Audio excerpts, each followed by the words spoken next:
खबर आजमगढ़ जिले से है, जहां आज समाजवादी पार्टी के एक दल ने डीएम आजमगढ़ से मुलाकात कर जन समस्याओं को लेकर शासन और प्रशासन को घेरते हुए जिलाध्यक्ष हवलदार यादव ने कहा कि जिले के गांव-गांव में प्रधान व अन्य कर्मचारियों के माध्यम से जिला प्रशासन द्वारा सरकारी कार्यक्रम आयोजित कराकर भाजपा नेताओं का राजनीतिक भाषण कराया जा रहा है, जिसमें कई विभागों के अधिकारी व कर्मचारी उपस्थित रहते हैं। भारतीय जनता पार्टी की सरकार धर्म जाति के आधार पर चिन्हित कर सरकार की योजनाओं के लिए लाभार्थियों का नाम नोट करके उन्हें शपथ दिलाई जा रही है और झूठे वायदे किए जा रहे हैं। जनता में टेंट, सोफा, टेबल, मिठाई, चाय, नाश्ते की व्यवस्था करके कार्यक्रम में लाखों रुपए खर्च किए जा रहे हैं। ये खर्च किस मद से हो रहा है? भाजपा सरकार के लोग जनता के मुख्य मुद्दे से ध्यान भटकाने का काम कर रहे हैं। सफाई यही नहीं रुके। हवलदार यादव ने कहा कि भाजपा के नेता कार्यकर्ता थाना पर बैठकर धर्म जाति के आधार पर फर्जी मुकदमों में गरीबों को फंसा रहे हैं और जनता परेशान हो रही है। जनपद में धर्म जाति के आधार पर पिछड़े, दलित एवं मुसलमानों पर गुंडा एक्ट एवं गैंगस्टर एक्ट की कार्रवाई की जा रही है। भाजपा पोषित बड़े से बड़े अपराधियों के विरुद्ध कोई कार्रवाई नहीं हो पा रही है। वहीं सरकारी अस्पतालों पर बोलते हुए हवलदार यादव ने कहा कि मरीजों को दवाइयां उपलब्ध नहीं हो पा रही हैं। दलालों के चलते मरीज ठगे जा रहे हैं। ऑपरेशन आदि के नाम पर मनमाना पैसा वसूला जा रहा है। विद्युत कनेक्शन बढ़ाने के कारण ट्रांसफार्मर लोड नहीं ले पा रहे हैं। क्षमता वृद्धि कम होने के कारण सिंचाई बाधित हो रही है। बुआई के लिए साधन सहकारी समितियां पर उर्वरक नहीं मिल पा रहे हैं, जिससे जनता महंगे दामों पर खाद व बीज खरीदने को मजबूर है।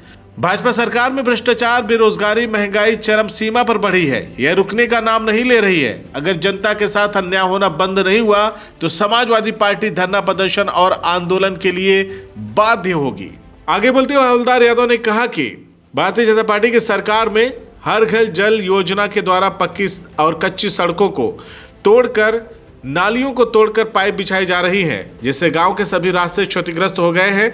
जनता का आना जाना दूभर हो गया है इन रास्तों पर। जब जनता मरम्मत कराने के लिए संबंधित ठेकेदार से कहती है तो ठेकेदार द्वारा धमकाया जाता है कि इस कार्य में अगर अवरोध पैदा करने की कोशिश की तो जेल चले जाओगे, क्योंकि ये कंपनी गुजरात के ठेकेदारों की है।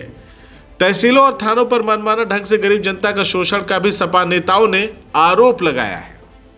देखिए, आज हम लोग गए थे डीएम साहब से विभिन्न मुद्दों पर बात करने, खास करके जो गांवों में सीसी और पक्की नाली है, इंटरलॉकिंग है, जलकल मिशन के अंतर्गत तोड़ करके उसको पाइपलाइन बिछाई जा रही है और गांव के लोग विरोध कर रहे हैं। इसके बावजूद भी वहां पर सड़कें तोड़ी जा रही हैं, जिससे गांव में लोगों को आने जाने की परेशानी हो रही है।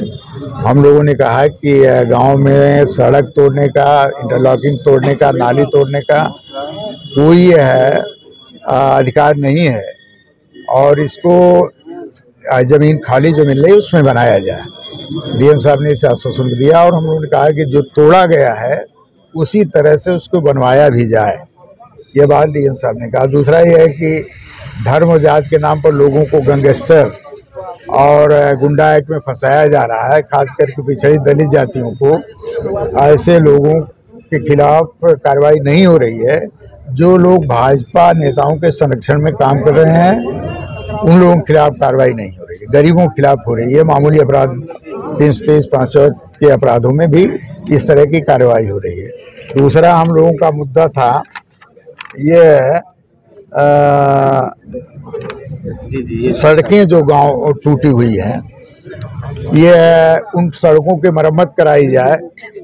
और दूसरा ये जो हमारा गांव-गांव का ये रास्ता था, गांव-गांव में ये प्रधानमंत्री जी का भाजपा का प्रचार करने के लिए गांव-गांव में सरकारी बैठकें बुला करके उसमें भाजपा नेताओं का भाषण कराया जा रहा है और उसमें शपथ दिलाई जा रही है कि भाजपा को वोट दीजिए 2024 में, तब मोदी की गारंटी आपको मिलेगी। भाजपा को वोट दीजिए, मोदी की गारंटी आपको मिलेगी। ये भाजपा का सीधे सरकारी कर्मचारी प्रचार कर रहे हैं, करवा रहे हैं। भाजपा के नेता लोग उसमें जा करके प्रचार कर रहे हैं। यह संविधान विरुद्ध और नियम विरुद्ध है। इस पे हम लोगों ने आपत्ति दर्ज कराया। डीएम साहब ने कहा ऐसी कार्रवाई ऐसा नहीं होने पाएगा।